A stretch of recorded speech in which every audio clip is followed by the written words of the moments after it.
والصلاة والسلام على رسول الله وعلى آله وصحبه وسلم تسليما وبعد. عن نافع عن عبد الله بن عمر رضي الله عنهما قال نهى رسول الله صلى الله عليه وسلم عن الشغار. والشغار قال نافع أن يزوج الرجل ابنته على أن يزوجه الآخر ابنته بغير صداق. The Messenger sallallahu alayhi wa sallam forbade shigar. This was marriage in Jahiliyyah. So the Messenger forbade that. What is it? A man would marry his daughter to another man. In the condition, the other one marries him his own daughter, and no dowry between them. This is the explanation of Nafi'. Shigar, any agreement between the awliya to exchange their walaya, whether that be a daughter or a sister or anyone that he's a wali of. So I marry you, the woman that I'm her wali, you marry me, the woman that you are a wali, and there is no dowry between us. And most probably they do not even ask the girls for their opinion. Rather, the nikah is done. The Messenger sallallahu alaihi wasallam in Islam, in Jahiliyyah, they used to have, other than the regular marriage that's confirmed by Islam, they have like 4 other types of marriages, all of them being nullified by Islam. This is the first one. والشغار الأصل لحد الآن حاصل. Till today, it happens in some Muslim areas, and I know some of you from those parts of the world. When they ask for their daughter, they make a condition. Your daughter get to be married from a family member. So we give you our daughter, and you give us your daughter, like a large one. You hold her here. And sometimes they would have like only children. They would tell you, yeah, accept, bring them here. And the reason they would say, they are going to pay dowry, but the reason they would say, if you abuse our daughter, we do the same to this one. If your son divorces your daughter, the same will happen here. That's haram. This is shigar, exactly what Rasulullah forbade. Reason number 1, they're using women as money. Instead of paying a dowry, he's using his daughter like a dowry. Number 2, he would not ask the daughter whether she likes that man or not. He already decided that is she going there, and he can do that, and without asking her. That's the other mistake. And reason number 3, those, like if anything goes with his wife, he will spoil his daughter or his sister in the other marriage. What do you like from him? Leave him, come here. Or, let's say things goes wrong in the other side, and that person should keep his wife even he doesn't like her, because he divorced her, his daughter will be divorced from this side. So 2 marriages are connecting which they have nothing to do with one another. Those couple are doing good, they're doing well, then they would be forced because of this tradition to separate because the other side is separating. To abuse your wife because the other side is abusing your sister. Right? Till today it's going on like that. Even among cousins, want to marry his cousin, they tell him, oh, okay, give us your daughter this side. So it comes here, and they hold one another in these miserable marriages. If both of them goes well, life goes well. If one of them goes wrong, the other one get to go wrong too. هذا هو الممنوع. سأل الشيخ العثيمين مثل هذا حتى لو في صداق. Even if they pay the dowry, is it shagari? He said, yes, it is. Yes, it is, because this marriage is nothing but a condition to another marriage. And it should not be like that. Both of them should go get married because they like one another. They want it to be like that. It's not because this marriage is subjected to the other one. The second one, nikah al-mut'ah. Mut'ah means to enjoy yourself.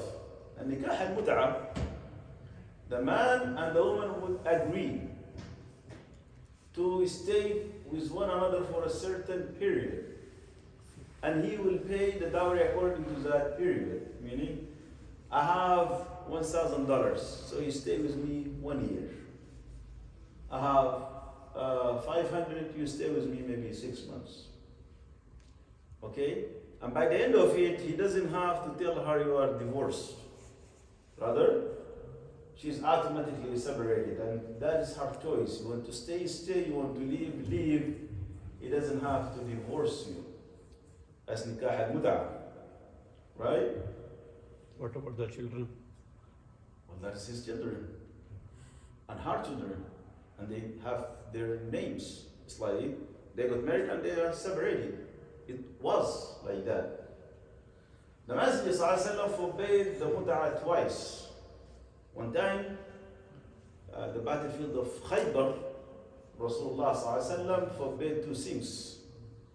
Nikah al-mut'ah, the marriage of mut'ah, and eating the meat of the domestic donkeys. So both of them, Rasulullah forbade them in that battlefield. And he reminded them again in the farewell Hajj. And he told them, I made it halal for you for a while. Then Allah Azza wa Jal made it haram, period, till the day of judgment. So whoever had a woman with him, let him to let her go. Let him to let her go, meaning that marriage is nullified. You want her, do a new marriage with new contract and with everything. That marriage is nullified because the principle is, till today they are doing it. The Rawafid, till today they're doing this mut'ah. And it goes like this. I have $1,000. You stay for a year. I have $20. You can stay for 1 day or 1 hour. Right? And those wicked, today they are doing it in a very wicked way. Even a married woman can go and make mut'ah. Okay? So they taking it all the way, just go against the people of Sunnah. Mut'ah is haram. And guess who reminded us that mut'ah is haram? Abdullah ibn Abbas used to say, no, mut'ah is okay, it's not haram. Abdullah ibn Abbas was answered by Ali ibn Abi Talib radiallahu anhu. The Shia called him Imam Ali. They literally worship him. When he heard Abdullah ibn Abbas saying that, he said, Innaka rajulun ta'ih. Indeed, you are a lost man. حرمها رسول الله صلى الله عليه وسلم يوم خيبر. The day of Khaybar, Rasulullah صلى الله عليه وسلم made mut'ah haram. And this hadith narrated by Ali radiallahu anhu. And he called Abdullah ibn Abbas, you are a lost child, you are a lost man. The third marriage, they used to call it nikah al-badal. Nikah al-badal. I like your wife, so I make you to marry my wife and I marry yours.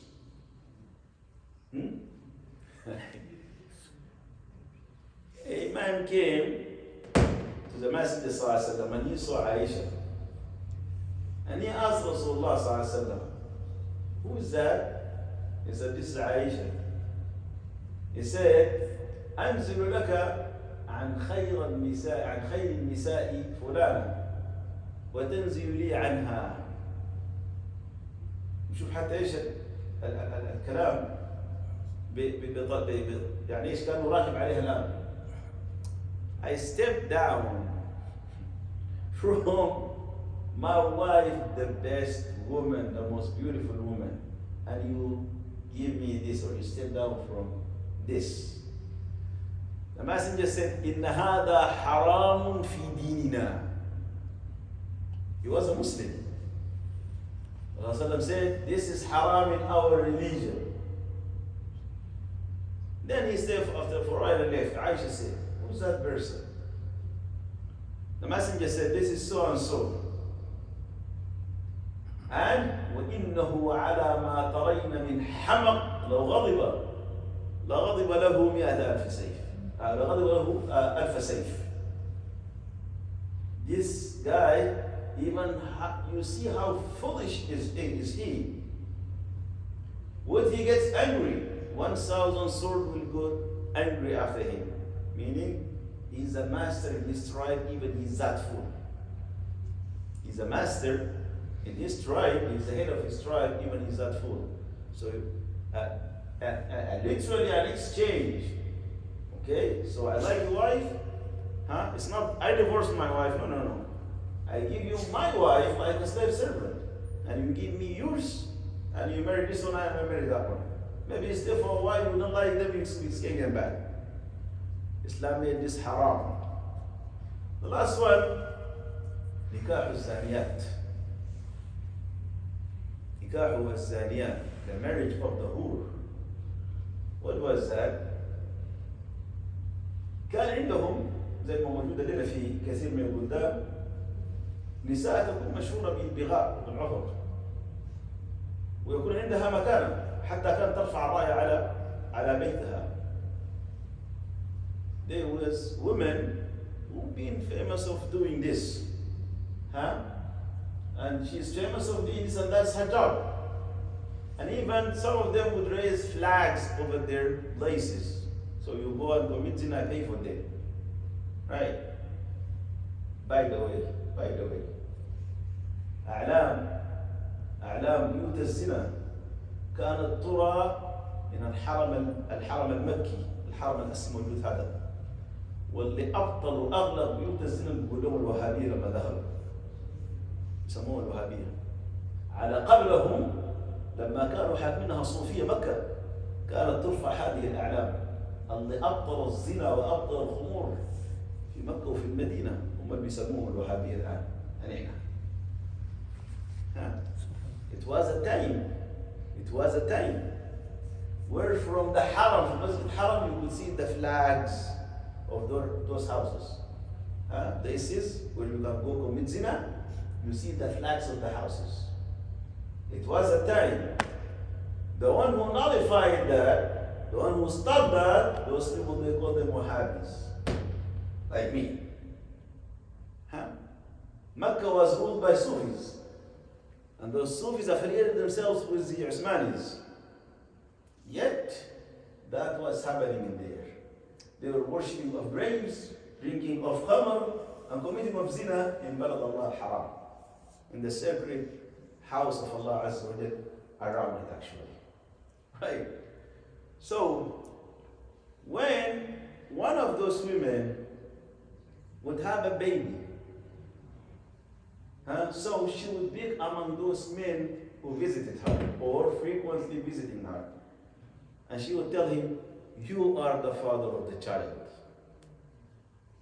And from that time, he would be her man, her husband. He would be her husband. And the son is his. And the son is his. That's why Allah said, الزاني لا ينكح إلا زانية أو مشركة. The one who commits adultery, the one who fornicates, he marries a woman like him. Meaning, Allah said, وَحُرِّمَ ذَلِكَ, that is haram for the believers. A woman that committing zina, you cannot go with her. A man that commits zina cannot marry a woman. Like someone with a girlfriend, and you want to get married, and he approaches, "Oh, you have a girlfriend, and you don't see zina as shame. Go repent to Allah subhanahu wa ta'ala. We cannot marry for you." Regardless of who he is, Huh? His girlfriend, that's called Zani. And the girlfriend called Zaniya. Unless they repent to Allah subhanahu wa ta'ala, they cannot marry a chaste woman or a chaste man. They can't. Right? Let alone that will be their job. And it's not pick and choose. Even if we know that this child is his, out of zina, this is an illicit son. And even that is they want to get married, this woman has to repent to Allah. When she does that yes, they can go get married, but this child is not his.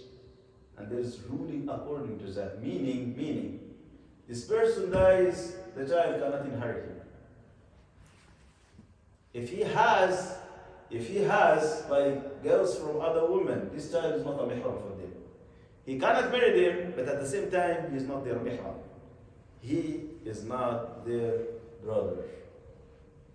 Right? It is so complicated. That's why this is haram. You cannot get into that. So, marriage get to go into this way.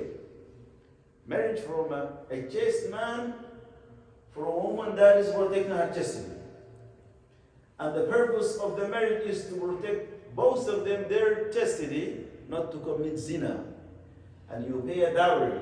And you go ask the permission from the wali, and the wali gives her to you, and you announce that, at least for 2 witnesses. This is marriage in Islam. Other than this has nothing to do with marriage. Has nothing to do with the halal. Look for something else. Any question?